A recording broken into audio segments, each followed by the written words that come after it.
Good morning, ma'am. Good morning ka! Buka mo naman. Ma'am, nandito po ako para ilapit yung matagal na problema ng aming barangay. Sige sir, ano po ba yun? Ang problema po kasi ng barangay namin, yung maayos na water supply, mahina po kasi yung daloy ng tubig, hindi umaabot sa mga residente. Common issue nga yan sa ilang barangay. Ano po yung naiisip nyo na solusyon? Ang bala po namin sana, ma'am, i-upgrade yung water supply system para tuloy-tuloy na yung daloy ng tubig, tsaka malinis yung tubig ng mga residente. Magandang proposal yan ka. Malaking tulong yan, hindi lang sa kalusugan ng constituents mo, pati na rin sa pang-araw-araw na pamumuhay nyo. Yun nga po, ma'am. Kaso, limited lang po kasi yung budget namin. Baka magkulang po yung pondo. Kap, bakit kaya hindi natin subukan mag-apply sa LGSF? Yung GSF, parang narinig ko na po yan, ma'am. Pwede pa-explain po. Ganito lang yan, Kap. Ang Local Government Support Fund, o LGSF, ay ang programa ng national government na nagbibigay ng pinansyal na tulong sa mga LGU upang maisakatuparan ang mga priority projects at mapabuti ang kanilang paghahatid ng mga pangunahing serbisyo. Ngayong FY 2026, mayroong 4 na programa sa ilalim ng LGSF. Una, ang Financial Assistance to Local Government Units o FALGU. Pangalawa, Support to the Barangay Development Program o SBDP. Pangatlo, Support and Assistance Fund to Participatory Budgeting o SAFPB. At pang-apat, ang Growth Equity Fund o GEF. Nasa 57.8 billion pesos ang pondong inilaan ng pamahalaan para sa LGSF ngayong taon, base sa FY 2026 General Appropriations Act.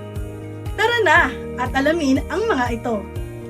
Una, ang Financial Assistance to Local Government Units or FALGU. Bibigyang prioridad ng programang ito ang konstruksyon, pagkokonkreto, rehabilitasyon, pagkukumpuni, pagpapabuti, pagpapalawak, at pag-upgrade ng mga lokal na infrastruktura, partikular na mga farm-to-market road, hospital building, mga proyekto sa water supply and sanitation, at mga multipurpose building tulad ng multipurpose hall, sports stadium, at health station. Prioridad din ang pagpondo para sa mga kagamitang medikal, edukasyon, food assistance, at burial. Kabilang din sa mga maaaring pondohan ang mga adaptation at mitigation project, tulad ng mga proyektong gumagamit ng renewable energy. Ang alokasyon para sa programang ito ay 37.49 billion pesos. Ikalawa, ang Support to Barangay Development Program or SBDP. Ang programang ito ay nakalaan para sa mga barangay na dating apektado ng insurgency, ngunit inideklarang cleared na ng NTF-ELCAP. Binibigyang prioridad nito ang konstruksyon ng mga farm-to-market road, school building, mga water and sanitation system, health station, at mga electrification project. May nakalaang 8.08 billion pesos para sa programang ito na makikinabang ang nasa 808 cleared barangay sa buong bansa. Ikatlo, ang Support and Assistance Fund to Participatory Budgeting o SAFPB. Binibigyang prioridad ng programang ito ang pagpapatayo, pagpapalawak at pag-upgrade ng mga proyekto sa water supply system. Gayon din ang pagpapatayo at rehabilitasyon ng mga Climate Smart Evacuation Center.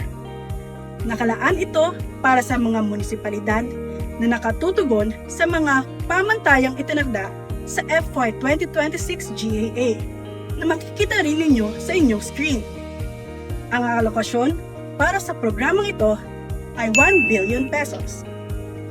At ika-4, ang Growth Equity Fund o GEF. Binibigyang prioridad naman ng programang ito ang pagpapatupad ng hanggang 2 proyekto mula sa mga sumusunod na sektor: local roads, school buildings, water supply and sanitation systems, health stations, electrification, at food security. Kabilang ang mga proyekto para sa pamamahagi ng bigas. Nakalaan ito para sa mga disadvantaged at lagging LGUs, partikular sa mga nasa 4th at 5th income class. May nakalaang 11.3 billion pesos para sa programang ito. Wow, malaki pala ang sakop ng mga LGSF programs. Pero, teka, paano po ba kami makakapag-apply sa mga programang ito? Good question!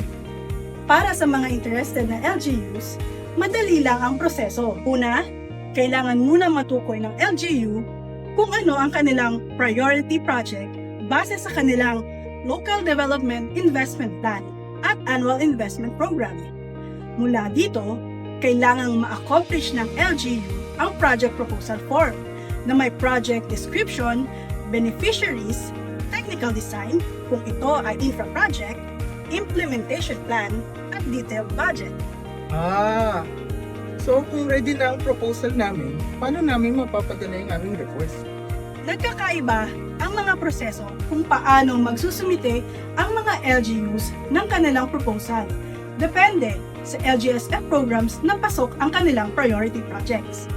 Para sa LGSF PALGO, direktang nagsasubmit ang LGU ng proposal sa DBM sa pamamagitan ng Ugnayang Bayan Portal nang walang intermediary endorsement.